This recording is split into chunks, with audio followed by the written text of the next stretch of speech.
Mark Bishop Show. Truly like a box of chocolates. You never know who you're going to meet. From business, lifestyle, and fun. Here's Mark.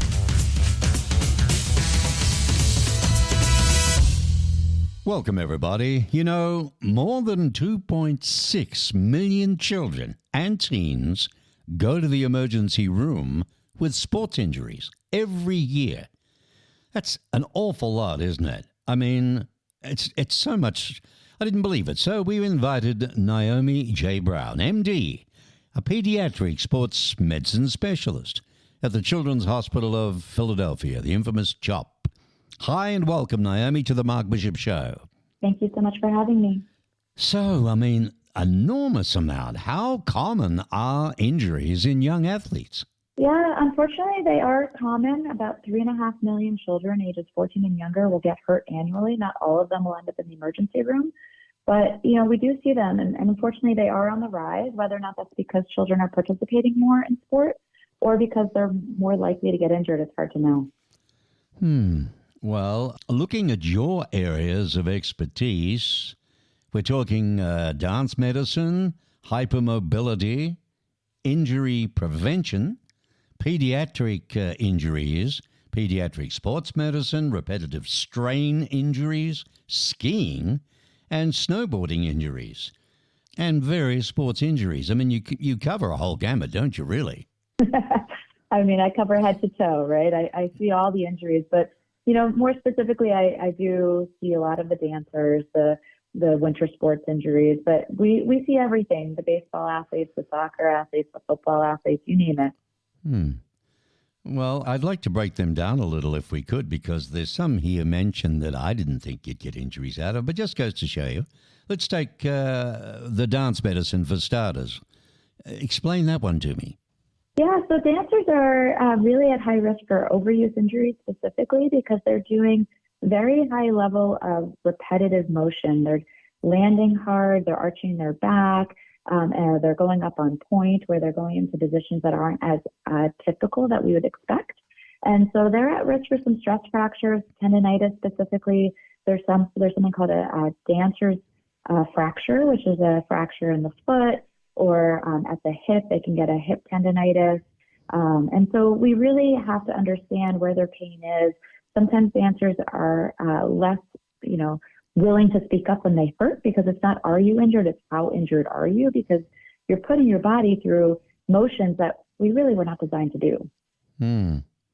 Yeah. I mean, when we say dancers, we're talking about, those that are pretty physical, right? Yeah, we're talking about all, dance. It could be ballet. It could be competitive dance, which we see is definitely more common to see competitive dancers now. It could be jazz, hip hop, the acro. I mean, all different types of dance you will see. Well, hypermobility, injury prevention, pediatric injuries. What about a couple there? Pediatric sports medicine. What about that area? Explain to us that one. Absolutely. So pediatric sports medicine injuries are really specific in terms of kids still have open growth plates. And so when you're a athlete at a young age, you may have hip pain, for example, and someone who doesn't understand pediatric sports medicine may say, oh, it's fine, it's just a little tendonitis, but in reality, it's a growth plate fracture. And so we really need to make sure that we understand where the pain is and making sure we're getting x-rays if needed, because your growth plates are at high risk of injury when you're growing, in that the tendon may pull on the bone rather than the tendon itself getting irritated. Oh, yeah. Well, I notice also listed here is skiing and snowboarding injuries. What are the main ones there? Legs, ankles, knees, what? Yeah, when skiing, it's an ACL is the more common one that we'll see. Snowboarding is more fractures, wrist injuries. Unfortunately, see concussions in both of them, especially I'm out on the mid-Atlantic. The mountains are a little crowded and a little icy, so sometimes we can see a lot of concussions that way. But, seeing fractures in the leg as well, especially in the skiers, less common the snowboarders, but, they're falling a lot more, especially, landing on their butt, hurting their back a little bit. It depends on where their pain is, but different types of injuries are seen in both of those athletes. So, Dr. Brown, then, what are the most common types of injuries that you see? And what do you honestly believe that children and teens should do to prevent injury? So most common injuries that we'll see in the office is overuse injuries. Those are the sprains and strains, the tendonitis, stress fractures. Concussions are not uncommon, but acute injuries are also very common, like the fractures, bruises, ligament tears, such as an ACL or MCL tear about the knee. So what can we do to prevent the injury? Well, one thing we need to do is make sure that we are listening to our body. We're not playing when we're already having pain. We are making sure that we're having the proper gear on. We're taking recovery days. We are cross-training, making sure we're not just playing the same sport over and over again. Especially we see that with our dancers, making sure that they are doing activities outside of dance. We are making sure we are stretching properly. We're doing dynamic stretches before we exercise and static stretches when we're done exercising. Eating well, making sure we're getting enough carbs and protein. We're eating a variety of food, staying hydrated. All of these things are so important to prevent injury. So there you go. It's warm-ups too, eh? Practice warm-ups. There's no doubt Absolutely. that, contact and collision sports like football and basketball, hockey, soccer, they often cause injuries. But so can other sports like baseball and gymnastics, even bicycling, and as you said, even ballet. But there's a new one, and it's funny because someone mentioned to me the other day, and I didn't believe them, but they said it's the worst one now for injuries, and that's pickleball, which has become a craze. I'm an ex-tennis player, haven't played pickleball yet, but now I don't know if I'm game to at my age. So what's the deal? Unfortunately, my father tore his Achilles tendon. Yeah. So I've seen it personally. My father at 70. So anyone with pickleball. I think the problem with pickleball is people see it as a sport that anyone can play, but it's still a sport, right? And you need to make sure you're in your proper gear, and you need to make sure you're playing properly, right?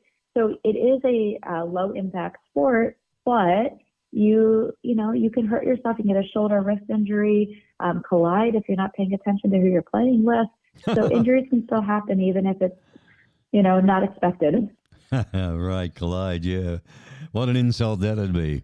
Now, it looks soft and easy and gentle, but I would think, maybe, as you say, the wrists, potentially the knees, and maybe the ankles. If you haven't played sport for a long time and you're getting up there, maybe you should wear these things to protect yourself as well. I'll have a shot at it just to see pickleball, of all things. Now, a lot of good Make sure you warm up before you play. Oh, definitely. For a couple of days beforehand, I can assure you. Look, I'm a golfer and I haven't played for a year. You're not kidding about injuries, I'll tell you.